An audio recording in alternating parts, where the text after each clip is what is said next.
Welcome back into the Pioneer Postgame Report. Tusculum with the victory over Lenore Ryan today, 73-65, the final score. Now joined by Pioneer head coach Devin Carter. And, Coach, this was a basketball game that you get out to a good start. You build an 8-point lead in the first quarter. The first quarter ends with a 7-point lead, and then you get outscored 17-10 in that second quarter, and Lenore Ryan battles back to tie it up at 32. And it's got to be frustrating because you work hard to get that lead, get out in front of them, and then it's all a race. Yeah, I really felt like this is one of the ugliest wins I've ever been a part of. I mean, throwing the ball all over the place, and you have an 8-point lead. Usually we've done a great job of building off that, and today we just really threw the ball all over the place. I mean, we had 21 turnovers against a team that didn't even pressure, so you'll take a win, and it's easier to learn from a win than it is a loss. But we've got to be better. I mean, this one was disappointing just for the mere fact that we're coming down the stretch, and all of these games are so vital and critical. You got to be hitting your stride right now. And so, we'll learn from it and try to be better. It was a game that at one time I kind of felt like you were trying to find the right mix because the starters, they just did not gel to start this game. And, Casey came to the bench. You got Maddie Sutton in there. She turns it over a couple times. She's usually very reliable. Yeah. I just felt like for about 3 quarters we were just searching for that right five on the floor. Yeah, we were. I mean, Lovely Locklear came in, gave us great minutes, and Kendria was good in spots. It was. I was just looking for five. I was looking for five that can sit down and guard. I think the thing that's most disappointing is right now, we're not getting stops like we need to. We shot 46 or 47% from the field, but we gave up 48% from the field, and you can't win that way. And too many balls went by our fingertips. We had 27 deflections. Probably should have had a little bit more than that. And I guess 9 steals. I don't know. It was just frustrating because I felt like we should have had about 15 or 16. Well, and we didn't take away what Maddie Sudrick does. She's automatic from that free throw line jumper. She's automatic from that elbow jumper. Yeah. And we just gave it to her. Yeah. And probably the quietest 29 points I've ever seen, but that's Maddie Sudrick. That's what she does. Yeah, and you know what? The thing about it is that we talked about Maddie, how, the first time we played him, we did a good job guarding her, and it was the difference in the ball game. And she's the key to everything they do. She's coming off down screen. She was open, and I thought she had more than 29, honestly, because, that first half, she was destroying us. And we got to be better. You got to be able to look at the scouting report and take away what other people are going to do well.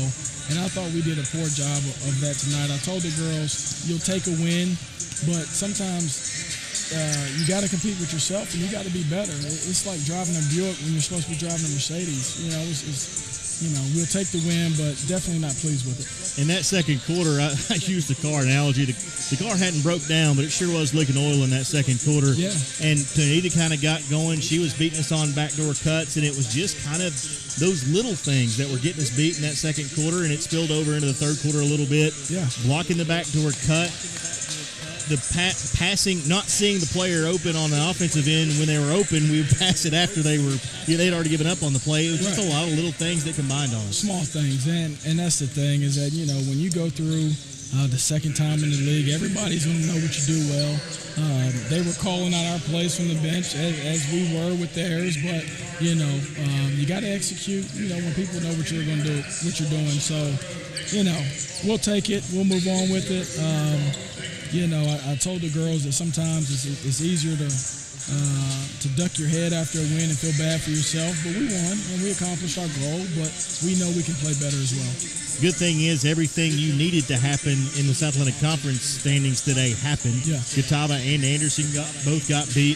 You have a half-game lead in the South Atlantic Conference standings, and that's only as good as what you do Monday night. That's right. You could be right back into a 3-way tie.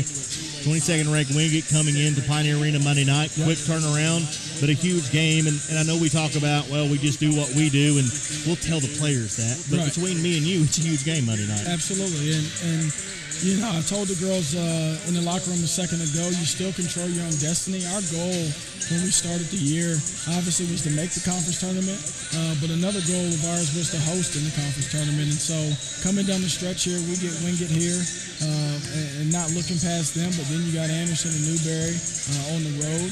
You got to protect home floor. But Wingate has been two-time champion last 2 years. 2 times in the NCAA tournament. They've been the staple in our region. They're a top 25 team. And I told the girls that sometimes, you have opportunities to show people what you're about. Regional rankings came out. I was very displeased with our ranking. Felt like we hadn't had a bad loss all year. And there's some teams in front of us in a lot lesser conferences and not as tough with some really, really bad losses. And so I told them we can't worry about that. The only thing we can do is take advantage of the opportunities that's in front of us. And so another phenomenal opportunity at Wingate here, and one that I feel like we can get. And if we compete and play hard and shore some things up on the defensive end, I feel like definitely we can get it.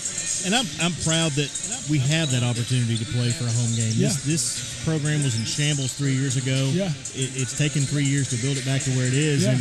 And if you told me 3 years ago, today we would have a chance to have sole possession of third place in the South Atlantic Conference, we've come a long way. Oh, yeah. But you can't pat yourself on the back yet. You got to go out there and finish the job. Got to do it. And me and my dad were talking last night or the day before, and it's amazing how far we've come. I mean, we're getting ready to we've already doubled the win total. We've already doubled our conference wins from last year.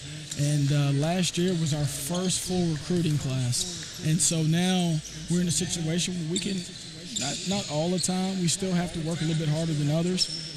But, we can be picky. We can be choosy about who we take in our program. And, I feel great about our group. I feel great about our program moving forward.